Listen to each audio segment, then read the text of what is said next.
మొదటిది, నీకు జరుగుతున్న అన్యాయమును దేవుణ్ణి చూడనివ్వు. ఇతరులు నిన్ను నిందిస్తున్నటువంటి నిందలు, దూషిస్తున్న దూషణలు, నీ మీద పలుకుతున్న పలుకులు, రాస్తున్న మాటలన్నీ చూడని దేవుణ్ణే. మూడవది, నానావిధ శ్రమల చేత నీవు నలుగుతూ కార్చుచున్న కన్నీళ్లను చూడని దేవుణ్ణే. ఆ కన్నీళ్లను మనుషులు చూపాల్సిన అవసరంలా. మనుషులు నీ కన్నీళ్లు చూసి జాలిపడరు. మొదటిసారి జాలిపడిన, రెండోసారి ఇసుకిచ్చుకుంటారు.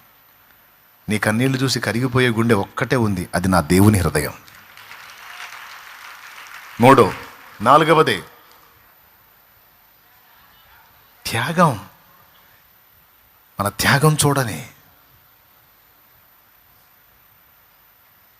దేవుని మాట కోసం మన సమర్పణ, మన ప్రతిష్ట చూడని దేవుణ్ణి చూపించు. ఆయన వెతుకుతున్నాడు. ఏరా నువ్వు ఎక్కడున్నావు, తేడాగా ఉన్నావు, నువ్వు సరి చేసుకో అంటాడు. ఐదవది నమ్మకత్వం. ఓకేనా? సూపర్. రెండు ఉన్నాయి, సూపర్ విషయాలు. ఇంకా చాలా ఉన్నాయిలే, కానీ ఈ పూటకి ఇంకో రెండు.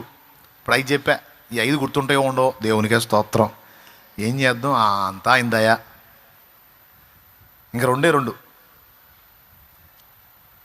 ఆరవది విషయం ఏంటంటే కృతజ్ఞతా బుద్ధి. దాన్ని చూస్తాడు. కృతజ్ఞతా బుద్ధి చూస్తాడు ఆయన. దేవుని ద్వారా పొందిన మేలుకైనా, మనుషుల ద్వారా పొందిన మేలుకైనా మనం ఎంతవరకు కృతజ్ఞత కలిగి ఉన్నాం. మన నమ్మకత్వంతో పాటు మన కృతజ్ఞత ఏ పాటితో కూడా చూస్తాడు ఆయన. గుర్తుపెట్టుకో, ఎప్పుడైనా సరే నీకు ఏ విధంగానైనా హెల్ప్ చేసిన వారిని ఎన్నడూ కూడా నువ్వు మర్చిపోవద్దు. ఒకవేళ వాళ్ళు నిన్ను శత్రువుగా భావిస్తే దేవునికి స్తోత్రం.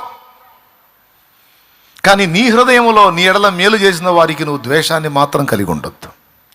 వారికి అన్యాయం మాత్రం చెయ్యొద్దు. నీ ద్వారా పొందదగిన సాయం వారికి తప్పనిసరిగా చెయ్యి.